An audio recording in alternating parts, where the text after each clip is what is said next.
Hi guys, my name is Brandon, and today we'll delve into the case of a girl who went to her church for the evening service, but never showed up. Her parents got worried and called the police. During the investigation, detectives were able to uncover some chilling facts that revealed the truth about what happened to her.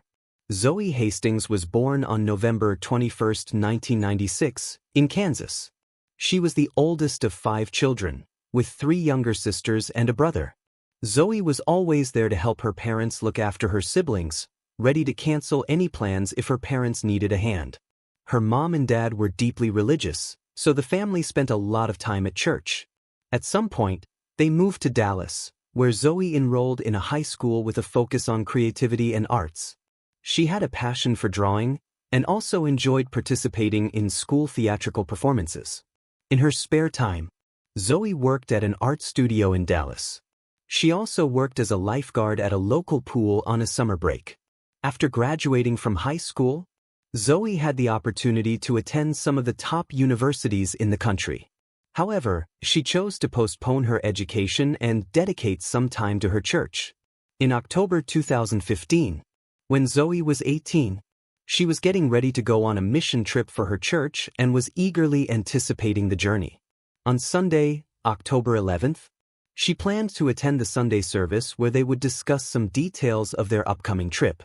Zoe took the family minivan, promised her parents she'd be back for dinner, and left her house around 4:40 p.m. The church was only a few miles away, and the parents expected her to return around 6:30. However, as time passed, Zoe didn't come back for dinner, which was quite unusual. They sent her several messages, but there was no response. They also tried calling her again, with no luck. After some time, they started calling her friends and family members, thinking Zoe might have visited someone after the service, but none of them had seen her that evening.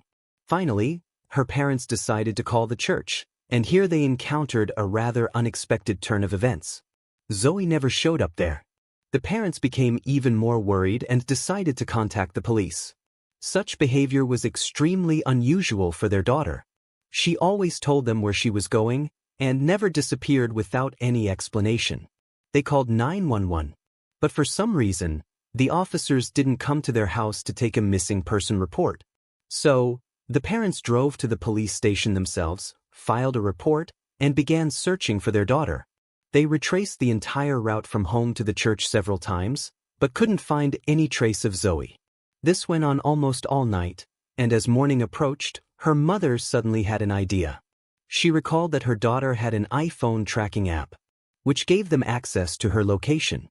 They discovered that her phone was just a few hundred yards from the church, near a small creek across the road from it. The parents immediately went to that spot. To their horror, they saw a lot of police cars as well as an ambulance and emergency services. Approaching one of the officers, they explained they were searching for their daughter, and the officer informed them that there had been a car accident. A few hours ago, the police received a call from a person who was walking his dog. At one point, a man approached him, said that there had been a car accident near the creek, and a woman was injured. They both ran to the scene, where the witness found this woman in a pool of blood, and called 911. Police officers quickly identified the deceased. It was Zoe Hastings, but they immediately realized that she didn't die as a result of the accident. It was obvious from the first look that she had been a victim of murder. Zoe lay on the ground a few hundred yards from the minivan, which was partially submerged in the creek. There was a lot of blood near her body, and police officers noticed multiple cuts on her neck. Zoe's dress was pulled up, and her underwear was rolled down, leading detectives to assume that the killer likely assaulted her. Zoe's parents tried to approach their daughter, but the officers stopped them, saying they shouldn't witness such a gruesome scene. While investigating the crime scene, officers found several clues. All the minivan doors, except the driver's, were locked. This could indicate that the perpetrator either drove the vehicle themselves or approached Zoe directly at the scene. A few yards from the creek, near an embankment under the bridge, police found a blood-covered knife, which was likely used as the murder weapon. Zoe's smartphone helped investigators establish the timeline of events. GPS data revealed that she arrived at the creek at 5:01 p.m., just 20 minutes after leaving home, and apparently she was killed within minutes from that moment. Police also found out that after leaving home, Zoe made one stop. She went to a DVD rental service near her local Walgreens to return a movie. While experts examined the victim's body and all the available evidence, detectives decided to look for potential witnesses who were at the store or nearby at the same time as Zoe. After speaking with dozens of people, they managed to find two potential witnesses. The first was Lester Clark, who worked at a tattoo parlor next to the store. On that day, around 4:45 p.m., he went to buy cigarettes and saw a woman near the DVD rental service. Shortly after, Lester saw her returning to the parking lot and approaching a white minivan. She tried to open the door, but at that moment, a man approached her, stopped the door with his hand, and said something to her. After that, the woman got into the car and moved to the passenger seat. The man got into the driver's seat and they drove away. Detectives showed Lester a photo of Zoe and he said that the woman did indeed resemble her. Despite finding the scene quite tense, he didn't think much of it as nothing obviously bad seemed to happen. The witness also provided a description of the man. He was short, heavily built African American. Lester was standing at a considerable distance from the parking lot, so he couldn't make out any other features. Later, as it was getting dark, he noticed the same man again, walking towards the store alone. The second witness was a homeless man named Gary Whitman, who shared a similar story. Around 4:45 p.m., when he was across the street from the parking lot, he saw a woman heading towards the white minivan. Suddenly, a man approached her from behind, preventing her from getting into the car. He then took something out of his pocket and showed it to the woman. After that, she got into the car, moved to the passenger seat, while the man got into the driver's seat and drove away. Gary provided a similar description of the suspect and added that the situation struck him as highly suspicious. He went into the store and asked the clerk to call 911. However, it's unclear if the clerk complied with his request, as police found no records of this call. While investigators interviewed witnesses, experts made several discoveries. The forensic pathologist examined the victim's body and found traces of male semen, but the amount was so small that conducting a full DNA analysis was simply impossible. This only confirmed that the perpetrator had sexually assaulted the victim before the murder. Investigators also examined the victim's car and couldn't find any foreign fingerprints on either the doors or the steering wheel. Based on witness statements, the suspect could have driven Zoe away from the store parking lot in her minivan, which caught the detectives off guard. However, they didn't rule out the possibility that the killer may have simply wiped down the steering wheel and door handle after the murder. Several hairs were also found on Zoe's body, but experts couldn't extract a full DNA sample from them as they were too small. But when they examined the knife found near the crime scene, they finally had a breakthrough. A DNA sample was discovered on it, which was immediately uploaded to the FBI database, and police got a match. The sample belonged to 34-year-old Antonio Cochran. The man had a lengthy criminal history dating back to his teenage years. He had been arrested for thefts, assaults, home invasions, and was also suspected of numerous other crimes. The year before these events, in 2014, a 17-year-old daughter of his girlfriend accused Antonio of sexual assault. According to her, he offered her a ride, but once she was in the car, Antonio took her to a wooded area, threatening to kill her if she tried to escape. Then, he assaulted her and the man was arrested. He claimed they had consensual sex and the case went to court. However, during the trial, the prosecution couldn't provide enough evidence to prove his guilt, so Antonio was found not guilty. With his DNA found on the knife, police identified Antonio as the prime suspect, and he was arrested. During the interrogation, he repeatedly denied any involvement in the murder, so the detectives focused their efforts on finding more evidence. The experts took a DNA sample from Antonio and tried to compare it with the hairs and semen found on the victim's body. Since both pieces of evidence were too small to extract a full sample, experts decided to try a different type of analysis. They were able to generate an approximate profile and determine if it definitely did not match the chosen DNA. In other words, this method operates on the principle of exclusion, but it does not yield any precise results and cannot be used as a proof of guilt. They compared these partial profiles from the hair and semen with the suspect's DNA and concluded that their similarity couldn't be excluded. Meanwhile, detectives examined Antonio's smartphone and found several interesting text messages. Putting them together, it became clear that on the day of the murder, he was in a very troubled state of mind. At 1:48 a.m., the day before Zoe's death, he texted a friend he lived with, saying he was moving out and he would never see him again. On the next day, at 2:07 p.m., he texted his ex-girlfriend, telling her that his stepmother died. He mentioned she died right in front of him and he was finding it difficult to cope with the loss. Over the next hour, Antonio texted another woman twice, stating he had been drinking all night, driving around the city, and crying. These were his final messages before Zoe's death. Later that evening, at 9:30 p.m., he texted his friend again, expressing confusion about what to do with his life and how things had recently taken a turn for the worse. The next day, he sent another message to his ex-girlfriend, saying his life is over and she would soon find out why. Examining his browser search history, detectives found that Antonio had visited local news websites over 30 times before his arrest, specifically checking the crime sections. 5 of those visits were directly related to articles about Zoe's murder. They also noticed that, prior to her death, he hardly ever visited news sites. Police only found one page in his history related to gang activity. Antonio's smartphone gave the detectives another lead. Experts obtained GPS data from his cell phone provider and discovered that at 4:34 p.m., his phone connected to a tower covering the area where the store was located. This coincided with the time Zoe was there, but this data wasn't considered strong evidence. It only indicated that his phone was within a few miles of the tower. Nevertheless, it suggested that Antonio arrived in the area just minutes before Zoe left the parking lot.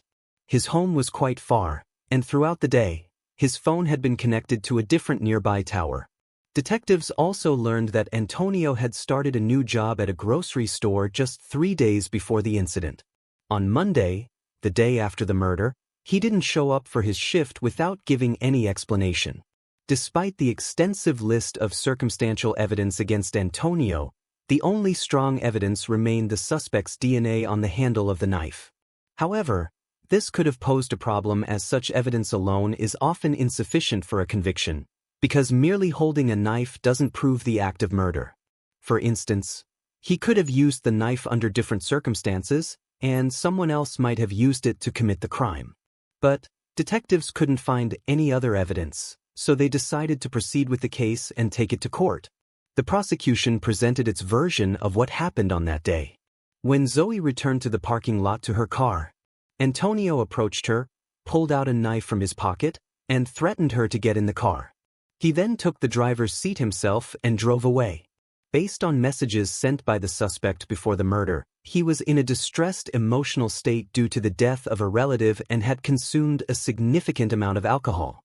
According to the investigator's version, he decided to abduct the victim with the intention of assaulting her. He chose Zoe randomly because she happened to be in the parking lot at that moment, and Antonio simply saw an opportunity to commit the crime. The man drove her to a nearby creek nestled in a low-lying area surrounded by trees, making it difficult to see it from any direction. Then, he forced the victim out of the car, assaulted her, and inflicted 6 stab wounds to her neck area.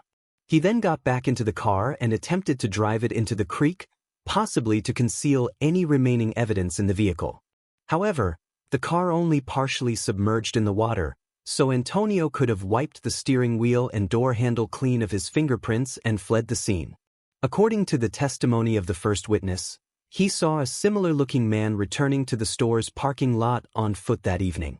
The defense argued that the majority of the evidence could hardly be considered even circumstantial. For instance, the partial analysis of hair and semen only indicated that Antonio couldn't be excluded as the source of these samples, but didn't conclusively prove his involvement. Regarding the DNA on the knife, the defense seized upon the fact that this evidence alone didn't establish the fact of the murder. According to their version, Antonio could have come into contact with the knife under different circumstances. Before working at the store, he had a job at a movie theater, where he sometimes had to collect various items left behind by visitors, including knives. But no evidence was found to support this version. Moreover, if someone else had taken the knife from the theater and used it to commit the murder, they would have had to somehow avoid erasing Antonio's DNA from the handle, which would have been quite a challenging task.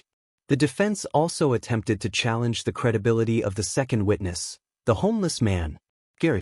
It turned out that he had an active arrest warrant on his name for violating the conditions of his parole.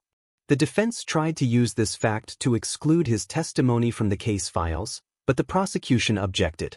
In their view, the fact that a person with an active arrest warrant voluntarily came into contact with the police indicated that he genuinely wanted to help. Gary himself stated that he was just trying to do the right thing, knowing that he would be arrested because of it. Antonio's lawyers also tried to convince the jury that at the time of Zoe's murder, their client was elsewhere helping a friend, but no substantial evidence supporting this version was presented. Initially, the prosecution sought the death penalty for Antonio, but during the trial, it became clear that with the available evidence, this would be highly problematic. Therefore, they abandoned these plans. After prolonged deliberation, the jurors eventually found Antonio guilty of murder. He was sentenced to life imprisonment with the possibility of parole after 30 years. Zoe's parents thanked the investigators and all the participants in the trial for achieving justice for their daughter. Her father also shared that from a young age, he had warned all his children about the dangers the world might pose to them. He had exerted all his efforts to protect them, but his eldest daughter was abducted just a few hundred yards from their home, and he couldn't do anything to prevent it. Alright guys, share your thoughts on this story in the comments section, and don't forget to hit the like button and subscribe. Thank you for watching.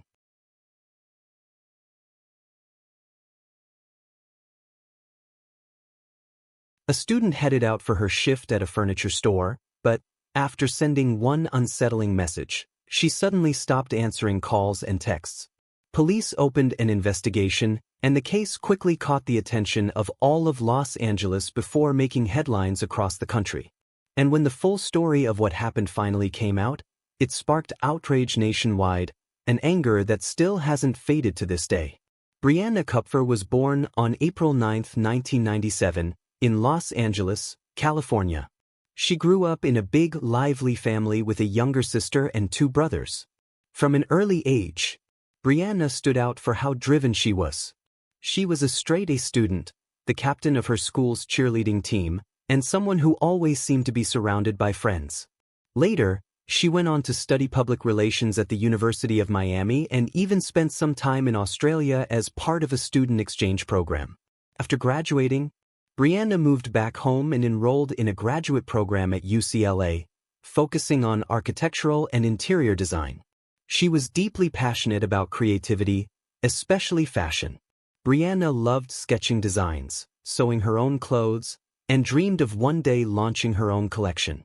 She was also very active. She practiced yoga, danced, and even took up boxing. After returning to Los Angeles, she lived with her parents for a while, but eventually decided to move closer to campus and got an apartment with a friend. To help cover living expenses, Brianna started working as a consultant at a high-end furniture store. On January 13, 2022, 24-year-old Brianna headed out for her usual shift.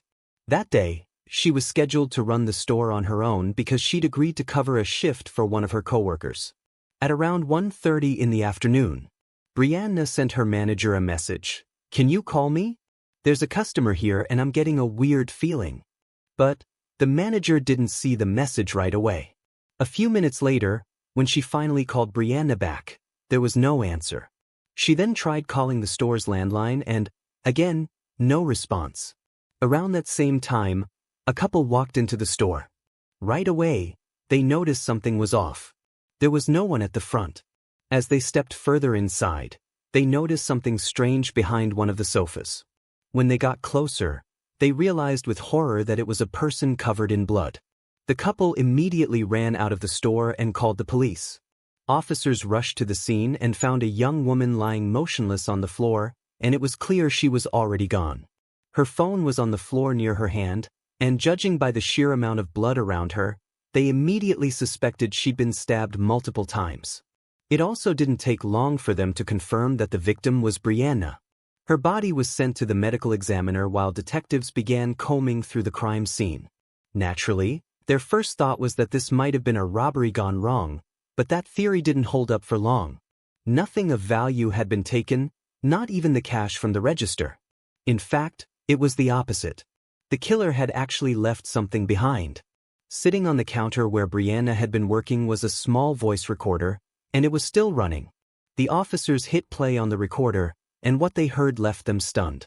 It started with the soft jingle of the bell above the store's front door, followed by Brianna's cheerful voice greeting a customer. Then came a man's voice, saying that he and his girlfriend were looking for a new couch. Brianna asked him a few questions and offered to show him some of the models on display. A moment later, the man said he needed to call his girlfriend to check with her and stepped outside. A little while later, he came back in and asked Brianna if she could give him her social media profile, but she'd politely declined. Then, out of nowhere, he asked her if she followed Biden's politics. Brianna simply replied, "No." He said he'd come back later, and Brianna offered him a business card. But, instead of leaving, he stayed and started saying strange things. "I think this government's gone crazy," the man muttered. Then he told her, "Put your phone down." A few seconds later, he added, "Relax. I'm not gonna hurt you." Then, detectives heard the sound of a blade being drawn. Brianna's voice shifted. She was clearly scared. She told the man to leave the store and warned him that she had already called the police. But he didn't listen. In the next moments, captured in chilling detail, the man lunged at her with the knife and began stabbing her. It went on for several minutes. Brianna's terrified voice could be heard pleading with him, saying she could help him, trying anything to make him stop. But he didn't. Eventually, her voice went silent. The attacker walked out, leaving only an eerie stillness on the tape. Moments later, Brianna's phone started ringing. It was her manager trying to call her back. A few minutes after that, the recording captured the sound of the couple entering the store and discovering her body. And that wasn't the only audio stored on the device. Months before the murder, the same man had made another recording, where he ranted about how much he hated women. Detectives sent the recorder off to a lab so experts could test it for fingerprints and DNA, and then they moved on to reviewing the store's surveillance footage. There were several cameras in the building, but none of them actually covered the area where the attack happened. Still, the suspect was caught on video when he first approached Brianna's counter. He was wearing a hoodie with the hood up, dark sunglasses, and a medical mask, making it impossible to see his face. From what they could tell, he was roughly average height, medium build, and appeared to be African American. He was also picked up on outdoor cameras right after the murder, walking away from the store. During a thorough sweep of the store, crime scene investigators found a bloody shoe print on one of the couches, likely left when Brianna tried to run outside and the attacker leapt over the couch to cut her off. They also recovered the murder weapon, a 7-inch blade that had been bent from the sheer force of the stabbing. Not long after, the coroner's report came back. Brianna had been stabbed 46 times. There were also no signs of sexual assault. All of this painted a grim picture for detectives. It looked like they were dealing with someone who had no real motive other than the urge to kill. And, judging by the way he was dressed, investigators also considered the possibility that the man might be homeless, which made tracking him down even harder. While waiting on the lab results, detectives kept digging for more surveillance footage, anything that might show the suspect again. Before long, they discovered that about 30 minutes after the murder, he walked into a grocery store. They also got a tip from an employee at a chiropractic clinic located just a few doors down from Brianna's workplace. She told police that the man had come in only minutes before the murder, asked a few questions about their services, and then left. Detectives canvassed other businesses along that same street and learned that the man had walked into several of them as well, only to leave almost immediately. Piecing everything together, they realized he'd likely been hunting for someone who was alone. In every other place he tried, there were either multiple staff members or other customers present. In total, he'd gone into 6 different businesses before finally walking into Brianna's store. News of Brianna's murder spread through Los Angeles like wildfire, sparking outrage across the city. People were furious not just because of what happened to Brianna, but because crime in Los Angeles had been climbing at an alarming rate, while officials seemed to be doing little to stop it. In fact, many pointed to controversial policies like zero bail releases for suspects and reduced time requirements for early parole as part of the problem. There was also anger over the fact that Brianna had been left to work in the store alone, a circumstance that many believed had made her an easy target. But all the media attention also gave detectives a glimmer of hope that someone might recognize the killer.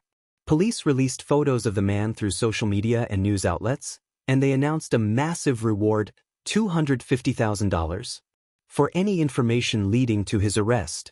Most of that reward money came from the store where Brianna worked. The size of the reward attracted hundreds of tips, but none of them led anywhere. Days went by with no breakthrough until the lab results finally came in. Forensic experts matched DNA found on the murder weapon to a 31-year-old man named Sean Laval Smith. Even so, just as detectives had suspected, Sean had no fixed address, which made finding him a lot harder. Police sent out information about him all over the city, and soon after, the media got hold of Sean's criminal record. It turned out he'd been arrested over and over again for a mix of minor and more serious crimes.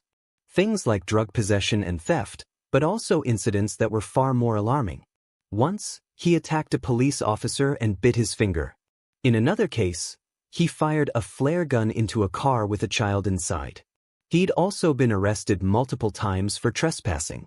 Not long before Brianna's murder, Sean had been released early from yet another short prison sentence and almost immediately violated the terms of his release. But instead of being sent back to prison, he simply vanished, slipping through the cracks of the system. When people learned all of this, their anger only grew. Here was a man who'd been given chance after chance, serving short sentences and walking free again and again, until he finally committed a murder that might have been prevented. Meanwhile, detectives kept chasing down every tip that came in, but none of them brought them any closer to finding Sean. This went on until January 19th. That day, they got a call from a man driving through the city. He told police he'd just seen someone who looked exactly like the suspect from the CCTV footage. To be sure, he circled the block and drove past him again, this time noticing the exact same backpack that had been seen in the surveillance footage. Officers rushed to the area and soon spotted the man. He matched Sean's description perfectly, but when they approached him, he gave them a different name. Of course, they didn't buy it. Instead, they brought a portable fingerprint scanner and, within minutes, it confirmed what they already suspected. The man standing in front of them was Sean Laval Smith. He was taken into custody on the spot, but even then, Sean refused to admit what he'd done. Prosecutors immediately made it clear they'd be pursuing the harshest sentence possible, but the death penalty was never on the table. Despite the fact that many people in the city were calling for it, the district attorney publicly stated that he opposed capital punishment, saying it wasn't an effective deterrent and calling it a racially biased practice. A few months after his arrest, Sean underwent a full psychiatric evaluation, and the results were clear. He had been fully aware of his actions. Then, out of nowhere, he announced that he wanted to represent himself in court. The judge granted him that right, but it didn't last long. At his very first hearing, Sean lashed out and insulted the judge. The court immediately revoked his right to self-representation and assigned him a public defender instead.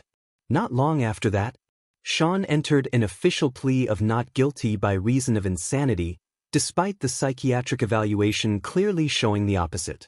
The main trial began in late August 2024, 3 years after the murder. By that time, the prosecution had everything they needed: surveillance footage, fingerprints, and DNA evidence. For Sean, the only hope left was to convince the jury he was insane at the time of the crime. The defense had no real arguments to prove his innocence. They didn't call a single witness, nor did they present any evidence.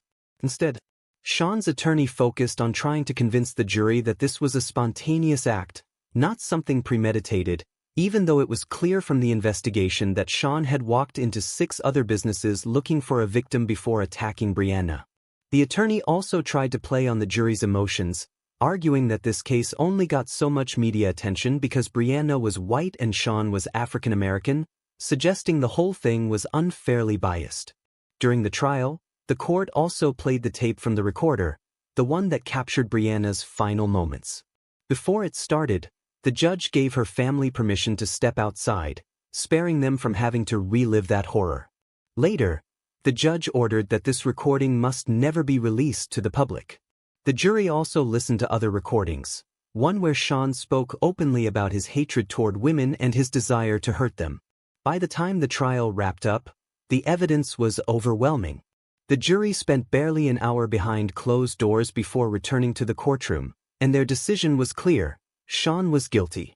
A few months later, he was brought back before the judge for sentencing. Several psychiatrists evaluated him once again, and every single one of them concluded that there were no serious mental conditions that could excuse what he'd done. On top of that, the judge played several recordings taken from the jail where Sean had been waiting for trial. In 3 separate phone calls with friends and relatives, he openly said that all he had to do was play crazy, and instead of prison, he'd be sent to a hospital for 5 years and then walk free. He spoke with complete confidence that his plan would work, apparently forgetting that every word of those calls was being recorded. Because of those recordings, there was no longer any doubt.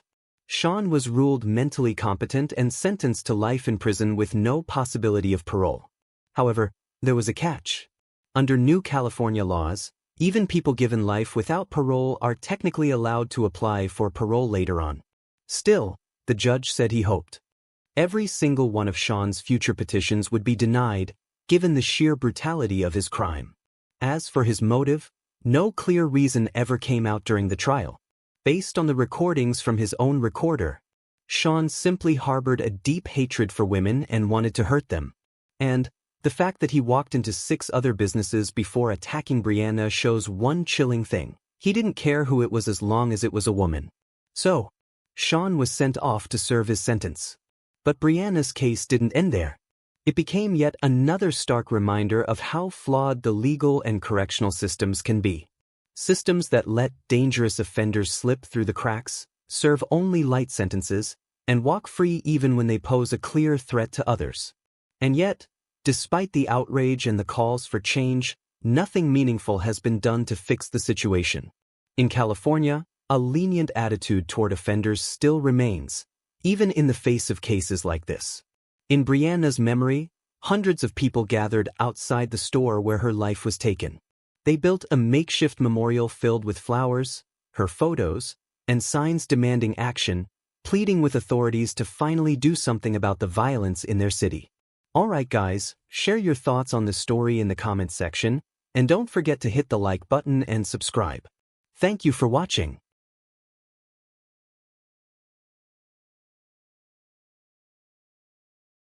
A girl left school and headed home, but she never made it. As soon as police began their investigation, they were faced with a long list of suspects, each with their own dark and unsettling story.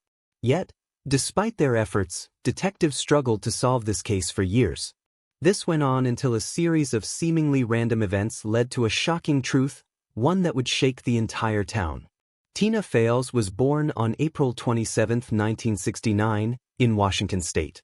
When she was little, her parents decided to split up, and she moved to California with her mom, settling in a small town called Pleasanton. Not long after, her mom married a man named Steve, and they had a son together. Tina, who was only 6 at the time, was thrilled to help take care of her baby brother. Despite her age, her parents often trusted her to babysit him. Tina grew up to be very independent, and she started planning her future from an early age. By the time she was in middle school, she was already thinking about which college she wanted to attend, and had even started saving up to buy her own car. In 1984, when Tina was 14 and in her freshman year of high school, she wasn't exactly thrilled about the place. She was pretty shy and quiet, sticking to her small circle of friends. Because of that, other girls at school started picking on her, and Tina even thought about transferring schools at the end of the year. On April 5th, her day started off rough. When she walked into the cafeteria, a group of girls started bullying her again, even threatening to wait for her after school. The school had a pretty bad reputation, and Tina only ended up there because it was the closest to her house. For example, that same day, another incident happened. A few boys shoved a classmate into an outdoor trash bin, and when a teacher found him, they realized he was heavily drunk. Turns out, some students had brought alcohol to school and were drinking it during class. Tina's mom had offered to transfer her to a different school, but Tina wanted to wait it out until the end of the year, which was just a few months away. That day, on top of dealing with her classmates' bullying, Tina was also told to stay after school as punishment for being late to her classes so often. Tina used to take the school bus, but she had to stop because of those girls who would bully her the entire ride. After that, her mom started driving her, but since her mom also had to get ready for work in the mornings, Tina ended up running late a lot. Still, the school decided to punish her anyway, but Tina wasn't having it. She decided to skip the detention and just head straight home. Even though her house wasn't far, the route wasn't exactly straightforward. First, she had to walk along a narrow path that led to an underpass beneath the highway, then continue a few hundred yards more before she'd finally reach her house. Tina left school around 2:50 p.m. and started walking home. At first, there were other kids on the path, but they all eventually went their separate ways, leaving her alone. About 20 minutes later, a truck driver was passing by on the highway above the underpass when he noticed what looked like a person lying on the ground near the entrance to the tunnel. It struck him as odd, so he decided to turn around at the nearest exit and pull over to get a closer look. When he drove back over the underpass, he realized it was a body lying there and immediately went to find the nearest payphone to call the police. On his way, he spotted a police car and flagged down the officers to tell them what he'd seen. Around the same time, the police also received a call from other students who had been walking along the path and stumbled across the body. The officers rushed to the scene and found the body of a young girl. From the amount of blood, it was clear she had been stabbed multiple times. They quickly secured the area and began their investigation. The first thing they noticed was her bag hanging from a tree a few yards away from the body. When they retrieved it, they were able to identify the victim. It was Tina. The crime scene examination didn't yield much. The police collected a bunch of items scattered around, like cigarette butts, but it seemed unlikely they were connected to the crime. The murder weapon was nowhere to be found either. After detectives broke the news to Tina's mom, they showed her Tina's bag and established that none of her personal belongings were missing, so it didn't seem like a robbery. Investigators were left hoping that the medical examiners and forensic experts could turn up some clues. But, even they came up short. The only thing they could confirm was that the victim had been stabbed 44 times with what looked like a kitchen knife. There was no evidence of sexual assault, which ruled out another potential motive. All of this led detectives to believe that the crime was most likely committed by someone who knew Tina and harbored a deep hatred for her. Tina's mom told them about the girls who had been bullying her at school, and the police started looking into each of them. But it turned out that the entire group had also been given detention that day and stayed after school, which was backed up by a teacher's testimony. Soon, the police got another interesting lead. A high school student came forward and said that after school, while driving along the highway near where Tina's body was found, he spotted his classmate, Jeff, running toward the tunnel. Investigators quickly learned that Jeff was a troubled teen. He was known as one of the school's main bullies and regularly picked on other students. On top of that, several girls had accused him of inappropriate actions towards them. But what really raised red flags for the detectives was the fact that Jeff was known to carry a pocket knife with him all the time.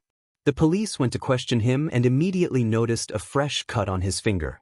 Jeff claimed he'd cut himself at work while slicing pizza, but later, he changed his story and said he got the cut while removing a vent cover. This was enough for the police to get a warrant to search his house. Inside, they found 2 hunting knives. Officers sent them off to the lab for testing, but no traces of blood were found on either one. Jeff also denied any involvement in Tina's murder, and without solid evidence, the police didn't have enough to arrest him. The main problem was that they didn't have a single piece of solid evidence. The crime scene yielded nothing that could be tied to the killer. No fingerprints, no personal items, nothing. There were also no biological traces left behind that could later be used for DNA analysis as technology advanced. In the end, Jeff remained on the list of suspects, but the investigators had no choice but to keep searching for any other lead that might break the case open. The police received a flood of tips, but every one of them led to a dead end. Students at the school pointed fingers at their classmates, and some even confessed to friends that they were the ones who committed the crime. However, when detectives brought them in for questioning, they all claimed it was just a bad joke and that they had nothing to do with the murder. Soon, investigators turned their attention to Tina's stepdad. They learned that he and Tina's mom had recently split up because he had started drinking heavily and acting aggressively.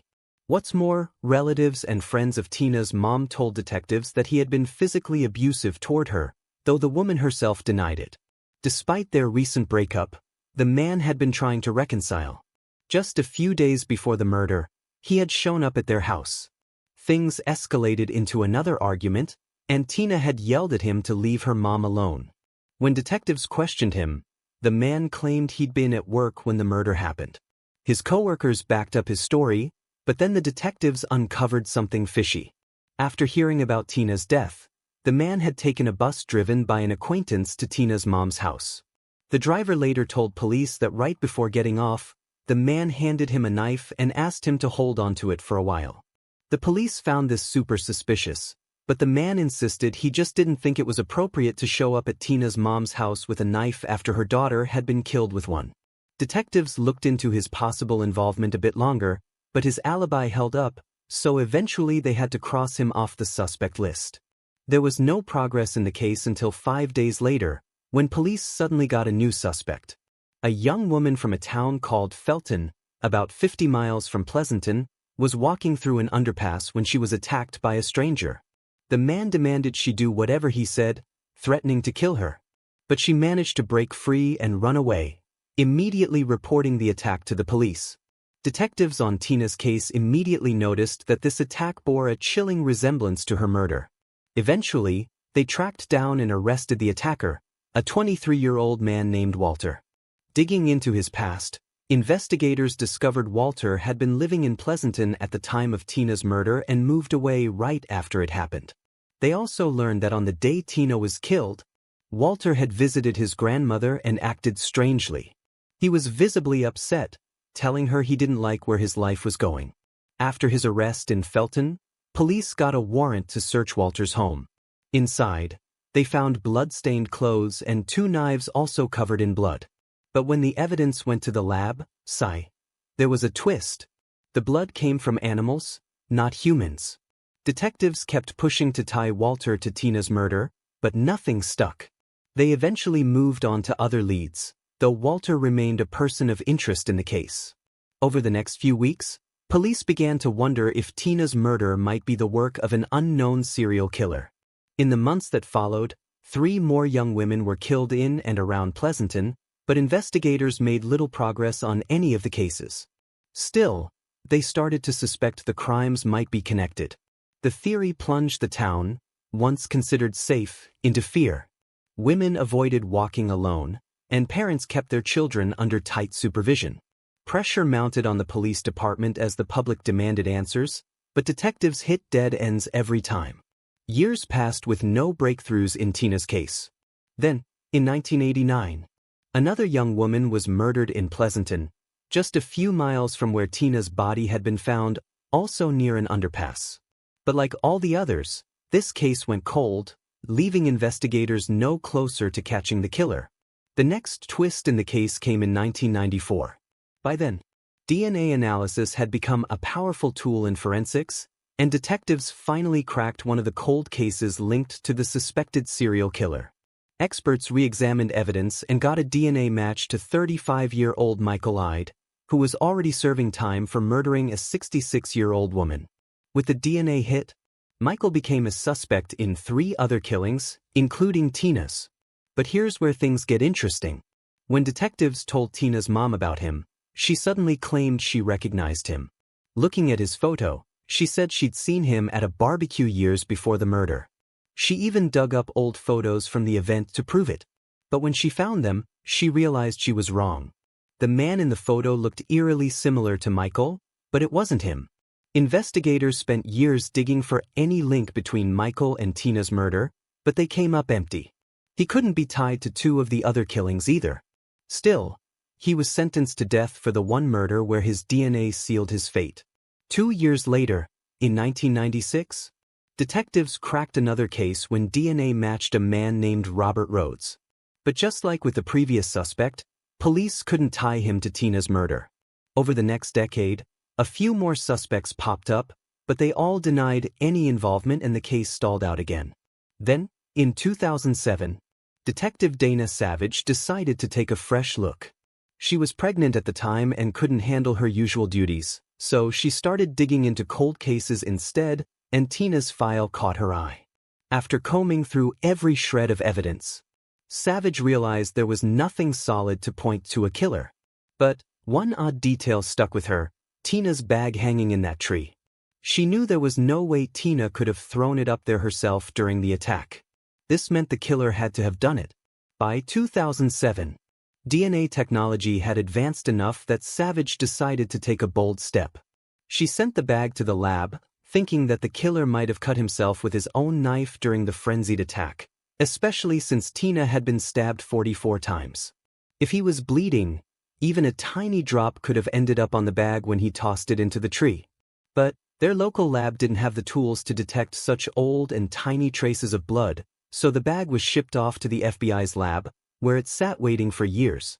This went on until March 2011, when Savage finally got the call she'd been hoping for. FBI experts told her they'd found microscopic traces of blood on the bag and extracted a DNA profile from it. But that wasn't all. When they ran it through the database, it came back as a match. The blood belonged to Stephen Carlson.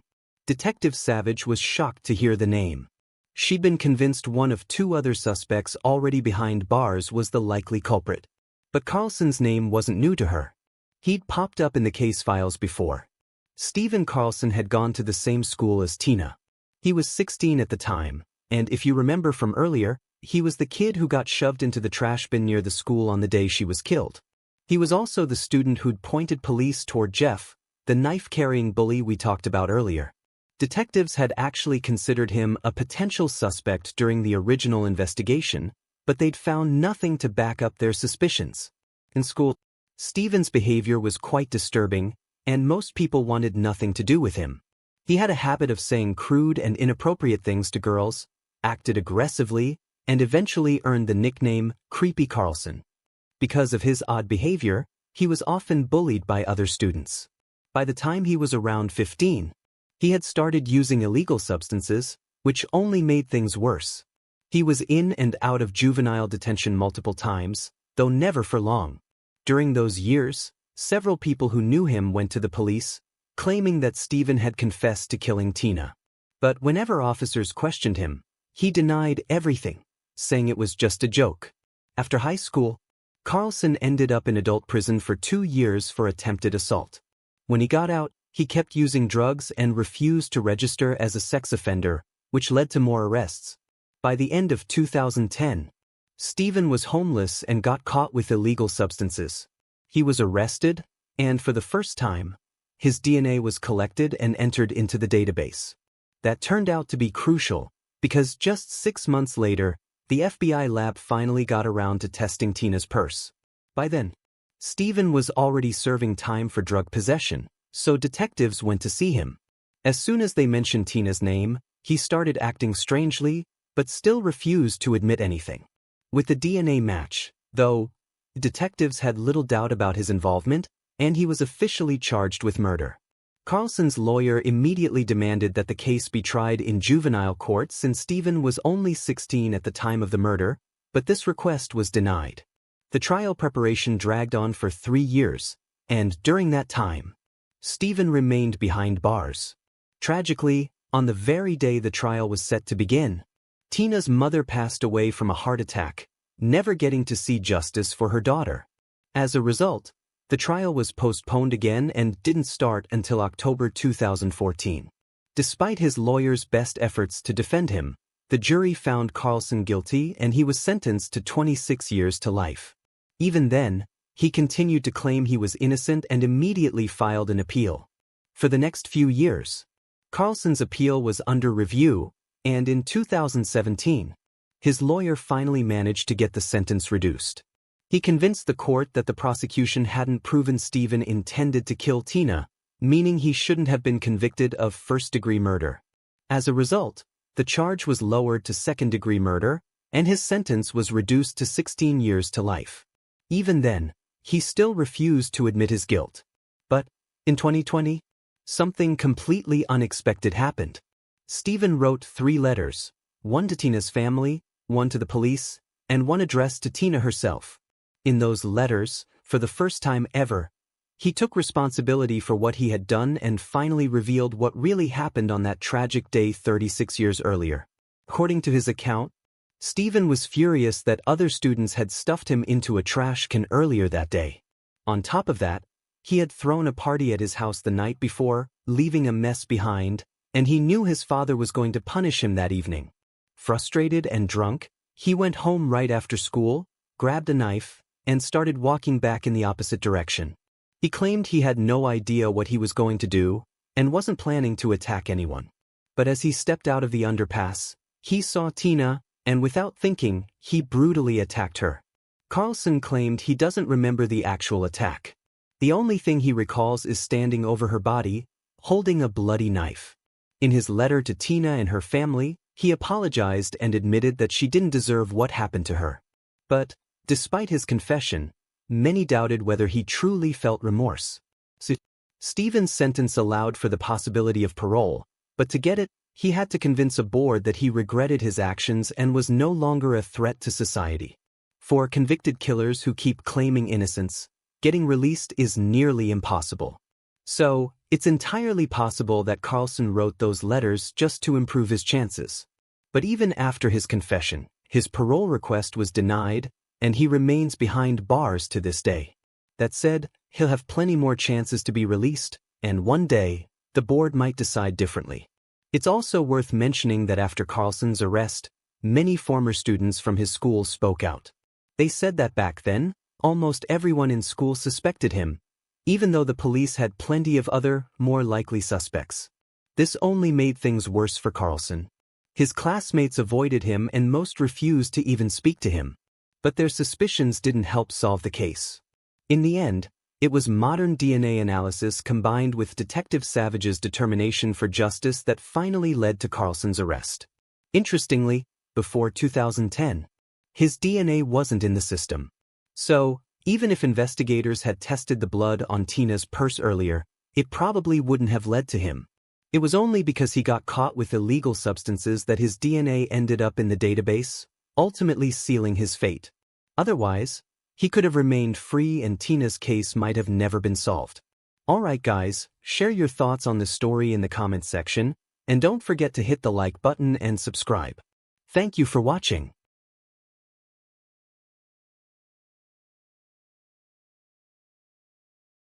A mother from a small town put her daughters to bed, but when she went to wake them the next morning, one of the girls was gone. The police jumped into action, and almost right away, they started finding strange and unsettling clues. Soon, the detectives pieced together the truth of what happened to this girl, but it was far more shocking than anyone could have imagined. Jersey Bridgman was born on November 14, 2006, in the small town of Bentonville, Arkansas. When she was 3, her parents welcomed another daughter, but soon after, they decided to get a divorce. Even after the split, Jersey still spent a lot of time with her dad. He eventually remarried and had 2 more girls with his new wife. Since he lived just a short drive away in a nearby town, Jersey would often stay over at their place for a few days before going back to her mom. In 2012, when Jersey was 5, she and her mom moved to a new house in the same town. Jersey and her sister quickly made friends with the neighborhood kids, and her mom's best friend lived only a few yards away. Their families were so close, they felt almost like one big extended family, and they spent a lot of time together. On November 19, 2012, less than a week after Jersey's birthday, her mom went to work her usual evening shift at the local supermarket. On nights like this, if her parents weren't available to watch the girls, Jersey's mom would sometimes leave them with her best friend. She didn't mind looking after them, especially since her own kids were friends with Jersey and her sister. That night, Jersey's mom finished her shift around 11:30 p.m., picked up the girls, and took them home to bed. Jersey fell asleep right away, but her younger sister wanted to sleep with her mom, so she took the girl along to her own room. The next morning, Jersey's mom woke up around 6:30 a.m. and went to get her daughter ready for school, but Jersey wasn't in her bedroom. The woman began searching the entire house and realized Jersey was nowhere to be found. Panicking, she called her own mother, telling her she couldn't find Jersey. Her mom suggested that maybe Jersey was playing hide and seek somewhere and told her to check closets and any other places she might fit in. Jersey's mom searched every corner of the house once again, but couldn't find her. She looked outside and saw her friend sitting on her front porch. Hoping Jersey might have woken up early and gone over to her house to play, the mother asked if she'd seen her. Since Jersey spent a lot of time at their place, it seemed possible. But her friend hadn't seen Jersey and immediately started helping with the search. They checked around the neighborhood, and her friend also looked inside her own house, but there was still no sign of Jersey. At this point, Jersey's mom was in full panic mode and decided to call the police immediately. Officers arrived within minutes and began their own search. They checked the house thoroughly to confirm Jersey wasn't there, then got permission from her friend to look through her house as well. Meanwhile, other officers started searching the nearby streets in case Jersey had somehow wandered off. During the search, they noticed a small vacant house next to Jersey's mother's property. The officers decided to check it, mainly because one of the doors was slightly open. After confirming that no one lived there, they quickly requested a search warrant. Investigators considered the possibility that Jersey might have gone inside, and a judge promptly granted them permission to enter the property. The officers searched each room but found no sign of Jersey, until one of them decided to check a closet in the bedroom. What he found was truly horrifying. Inside was Jersey's body, and it only took one look to realize she was no longer alive. Her clothes were missing and, from what they could see, it appeared that the cause of death was strangulation. The body was handed over to medical examiners and the police began their investigation. When they spoke with Jersey's mom, she mentioned that she left one of the front doors unlocked that night. She explained that she often did this because her boyfriend also worked night shifts and sometimes came by afterward to stay at her place. Since he didn't have a key, leaving the door unlocked meant he wouldn't have to wake her up. She added that he hadn't come over that night, and police immediately began considering him as a potential suspect. Since someone had taken Jersey to the abandoned house, it was likely she knew and trusted this person. Her mom's boyfriend got along well with Jersey and her younger sister. Whenever he was around, he spent a lot of time playing with the girls, and they both trusted him. While investigators looked into his whereabouts that night, they uncovered something else. About a year earlier, Jersey's biological father had faced some serious charges. In December 2011, Jersey was spending time at her father's house with his new wife. During her stay, a friend of the family was visiting and, one day, this person heard a child crying from behind a closed door. Curious and concerned, she opened the bedroom door to check what was going on. What she saw was truly shocking. Jersey was sitting there with a dog collar around her leg, tied to a dresser. The room was a mess, cluttered with dirty clothes and other stuff. Horrified, she freed Jersey and immediately reported what she'd seen to the police. Officers quickly arrested Jersey's father and his wife. During questioning, they claimed they'd been tying Jersey up at night for her own safety, saying she'd sometimes sleepwalk and try to grab some medications or even leave the house in the middle of the night. When asked why they didn't just use child gates, Jersey's father simply replied that they couldn't afford them. However, as the investigation continued, police found out that her father had been using drugs and somehow had enough money to buy them. He also wasn't working, despite the fact that he and his wife were raising 2 other children. Investigators spoke with Jersey, and she revealed the real reason they'd started tying her to the dresser. One night, she had gone into the kitchen and taken a few pieces of pie and some other snacks without permission. To punish the girl, her father and stepmother decided to tie her up. Jersey also told that sometimes she was forced to sleep on the floor in the bedroom without even being allowed to use the bathroom. In the end, Jersey's father was sentenced to 18 years and his wife received 12 years behind bars. Since then, Jersey had been living with her mother, who had no idea about all of this, as Jersey had been too afraid to tell anyone. This story, for obvious reasons, caught the detectives' attention, but they quickly established that Jersey's father couldn't have been involved, as he had been in prison since his arrest and would not have been able to be at his daughter's home that night. Investigators then turned their attention to all known sex offenders living within a few miles. Each one provided an alibi, leading the police to focus on people in Jersey's close circle. Around this time, the medical examiners completed a preliminary report confirming that the cause of death was strangulation. They also found evidence of SA and collected biological material from the perpetrator. This sample was sent to the lab for DNA analysis, while detectives turned their attention to Jersey's mother's boyfriend. He claimed that he'd been working at a store that night, and his shift didn't end until early in the morning. Police reviewed the store's CCTV footage, which backed up his claim. However, there was one problem. Detectives found that he had a break during his shift. Theoretically, he could have committed the crime as the store was only a few minutes away from Jersey's home. But his coworkers told the police that he hadn't left the store during his break, so detectives eventually ruled him out as a suspect. While speaking with the police, the boyfriend mentioned an interesting detail. Around 3 a.m., a man named Zachary Hawley, Jersey's mother's neighbor and the husband of her best friend, had come into the store.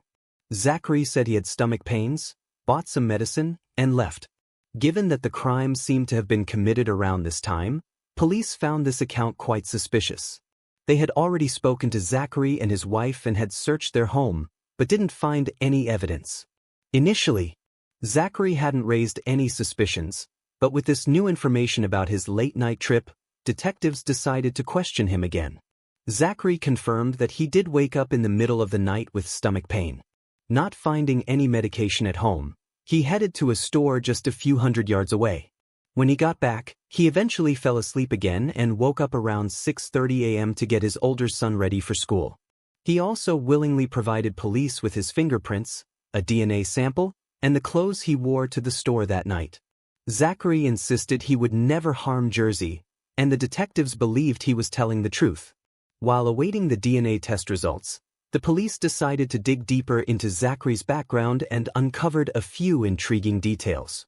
First, they found that he had an extensive criminal record, though it was mainly for nonviolent, relatively minor offenses. Zachary also had a troubled past. Police learned that he had suffered various forms of abuse over the years from his family members, including his stepfather, biological mother, and brother. 13 reports had been filed by concerned people who noticed the abuse and wanted to help, but it's unclear if the police ever took action. Detectives then spoke with Jersey's mother to learn more about Zachary. She shared that he and his wife often helped look after the kids, and he got along great with them. Jersey and her sister even called him Uncle Zach. He was practically family. The girls visited his house almost daily. The mother also mentioned that both Zachary and his wife had keys to her home. Since Jersey seemed to trust Zachary completely and would have followed him anywhere without question, detectives began to consider he might be involved. They also grew suspicious of his late-night store visit, thinking it could have been a calculated move to create an alibi with witnesses and CCTV footage. When detectives brought Zachary in for another interview, he suddenly said he wouldn't talk without his lawyer. This shift caught investigators off guard, especially since he'd been fully cooperative just recently, doing everything they'd asked. With no solid evidence against Zachary, all the investigators could do was wait for the DNA test results and keep searching for new leads. But then, out of nowhere, came an unexpected twist. Despite his initial refusal, Zachary called the police, saying he was now willing to take a polygraph test to clear his name. Detectives immediately set everything up, but the results weren't in Zachary's favor. The polygraph operator determined that many of his responses showed signs of deception. This only deepened detectives' suspicions, but they still needed concrete evidence. They also discovered that Zachary's decision to take the polygraph test was prompted by his wife, who had apparently started to doubt his honesty. It turned out she warned him that if he refused to cooperate with the police, she would take the children and leave him. So, this sudden change wasn't really about Zachary trying to clear his name after all. Soon after failing the polygraph, Zachary took another suspicious step. He posted on social media saying he had made a huge mistake that would ruin his life. To detectives, this seemed like further confirmation of his guilt, yet they still needed some solid proof to move forward. The lab results came back on November 26th, 6 days after the murder. This was also the day of Jersey's funeral, and Zachary, along with his wife, planned to attend it. Forensic experts had extracted a DNA profile from the biological material found on the victim's body and analyzed all of Zachary's clothing. The results didn't surprise detectives. Nearly all of Zachary's clothes contained traces of Jersey's DNA, and the biological material on her body matched his DNA as well. With this crucial evidence, detectives obtained a warrant for his arrest and detained him right outside the church, just as the ceremony was about to begin. During the interrogation, Zachary continued to deny his involvement, saying he had nothing to do with it. But when detectives told him about the lab results, he ultimately confessed to the crime.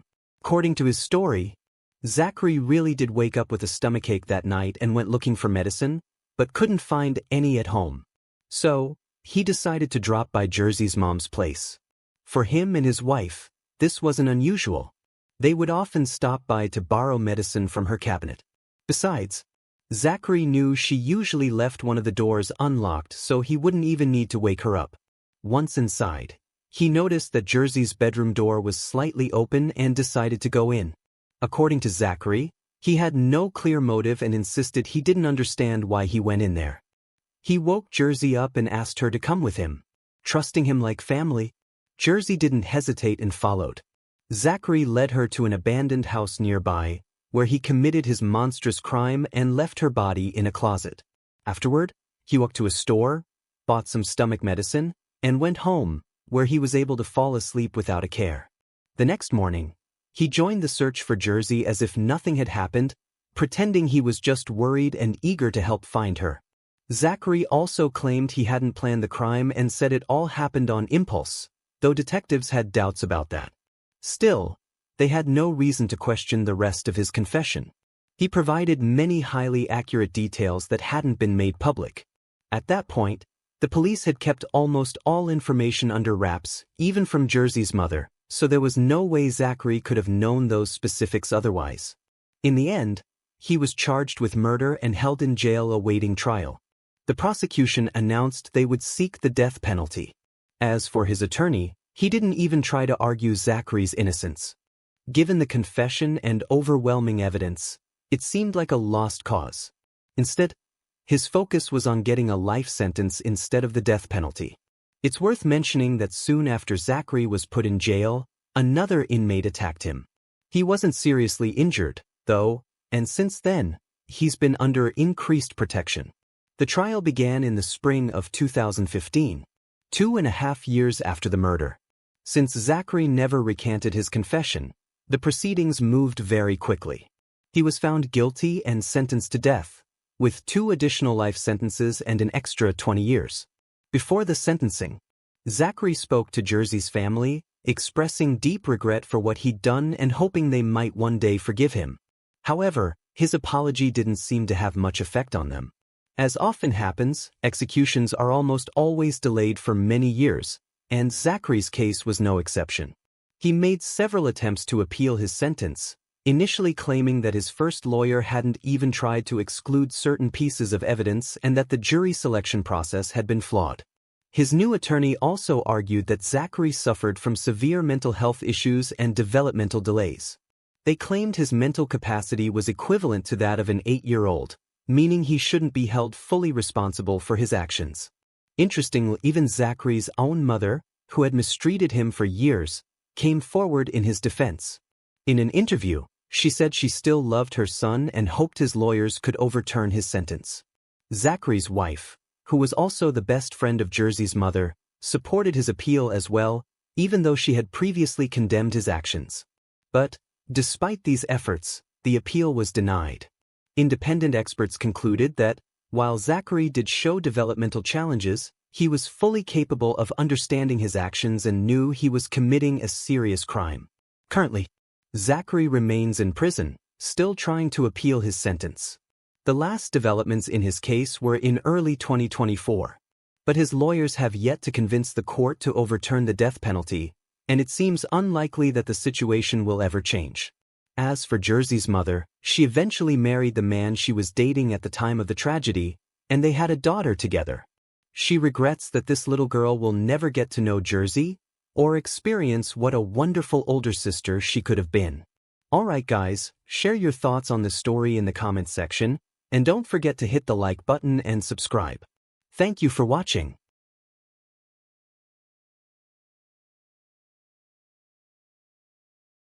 A young woman vanished from her home in the middle of the night, leaving behind all of her belongings.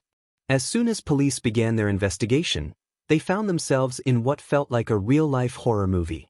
With each passing day, more disturbing and unexpected details came to light, slowly revealing a chilling picture, until the terrifying truth was finally uncovered. Ellen Wake was born on May 17, 1995, in Minneapolis, Minnesota. Later on, she moved with her parents and sister to Ohio, where the family settled in West Chester Township. From a young age, Ellie stood out for her creativity. She loved making little crafts and decorations out of anything she could find. She also had a thing for bright, quirky clothes that always made her stand out from the crowd. She felt most at peace in nature, climbing trees, stringing up a hammock, and just soaking in the quiet. She could spend hours like that.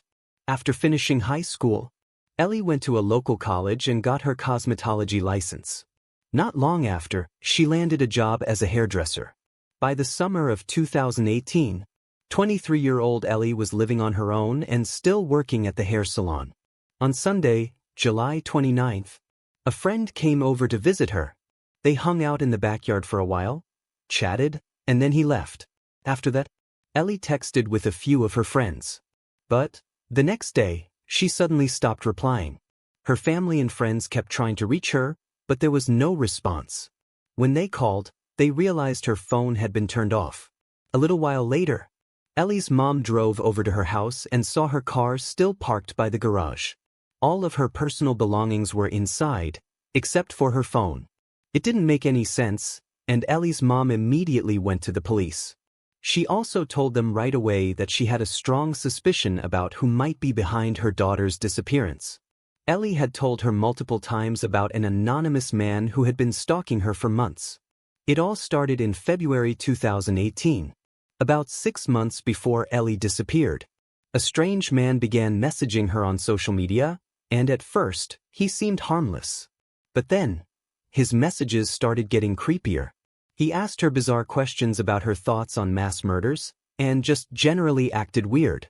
Ellie tried blocking him, but every time she did, he'd pop back up with a new account under a different name, or message her through a different platform entirely. But that was just the beginning. In April, Ellie received a video from him, filmed late at night through one of her windows. In the clip, she was in her kitchen, quietly putting stickers into a scrapbook. Judging by the angle, the video had been shot from less than a yard away from the window. But that wasn't even the worst part. Whoever was behind the camera was naked and pleasuring himself while filming her. After that, he sent more photos and videos just like it. Ellie was terrified. This man wasn't just stalking her online, he was trespassing on her property. Somehow, he had found out where she lived, even though she had never shared her address publicly. Eventually, she went to the police and gave them everything she had, his accounts, the messages, and those disturbing videos he'd filmed right outside her house.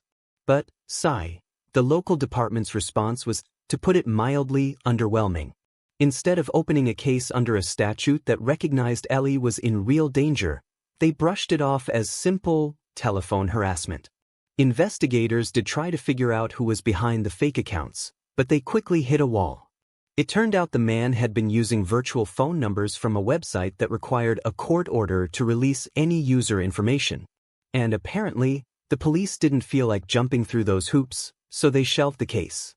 They didn't even attach the photos or videos he'd taken through Ellie's window to the file, even though that was a clear violation of the law. In the end, the only advice they gave her was to avoid going out after dark, keep her curtains closed, and maybe take a self-defense class. Ellie was devastated by the fact that the police had done virtually nothing, and started to feel completely powerless in the face of what was happening. She told all her friends and family about the situation, and none of them could understand why the police were just standing by. Meanwhile, the messages from her stalker kept coming, no matter how many times Ellie tried to cut off contact. Eventually, the constant stress pushed her into serious anxiety and depression. She couldn't focus on anything except the fear this man had instilled in her, and the lack of support from law enforcement only made things worse. Her mom also tried reaching out to the police. They did send a patrol car, but the officers simply drove down the street, stayed for about 5 minutes, and then left. Things continued like this until May. One day, while Ellie was talking to a friend about the whole situation, he managed to trace one of the stalker's fake Snapchat accounts back to a real social media profile. It turned out the account belonged to a man named Michael Strauss. Ellie immediately recognized this name. They had briefly dated when she was 17, but hadn't really kept in touch since then. As soon as she realized who was behind it all, Ellie went back to the police. But, as expected, they still didn't take any real action. They never questioned Michael, never warned him, and basically did nothing to protect her. So, once again, Ellie was left completely unprotected, even knowing her stalker's identity didn't change a thing. And the messages didn't stop. In fact, they got worse. Michael started sending direct threats. Ellie became terrified of staying home alone, so her friends took turns spending the night at her place. But, on the day she stopped responding to messages, no one had been able to stay over. She had asked the same friend who had come by earlier that day, but he was dealing with a bad toothache and didn't want to be a burden, thinking he wouldn't be able to sleep anyway.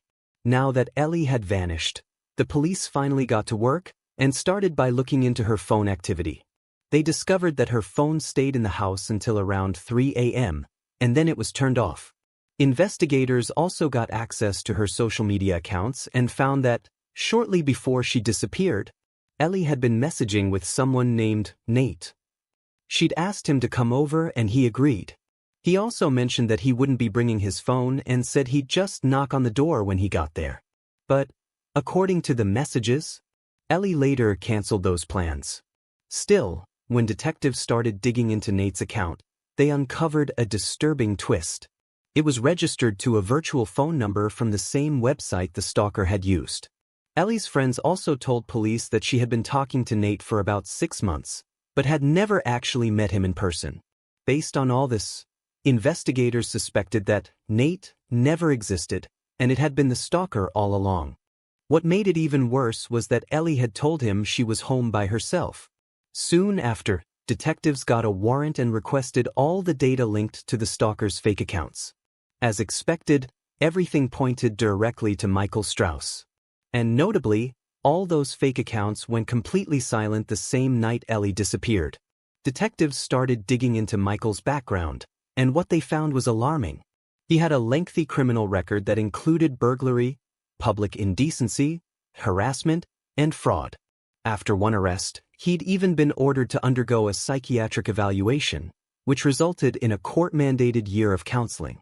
But, despite everything he'd done, Michael had never spent a single day behind bars.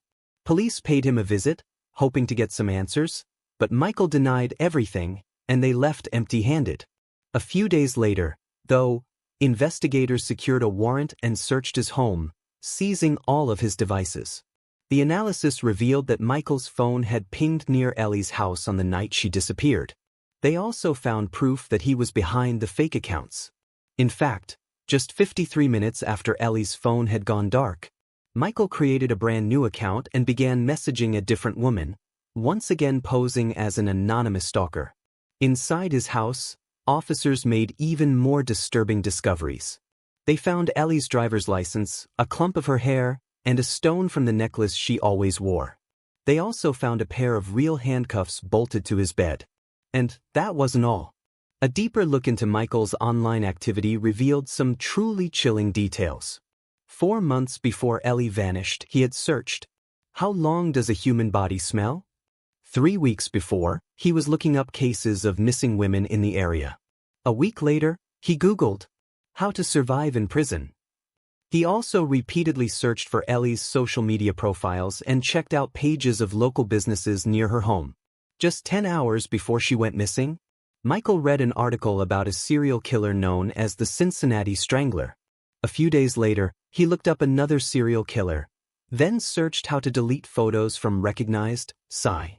At that point, the evidence was overwhelming. Everything pointed to Michael's involvement in Ellie's disappearance, and detectives were almost certain she was no longer alive.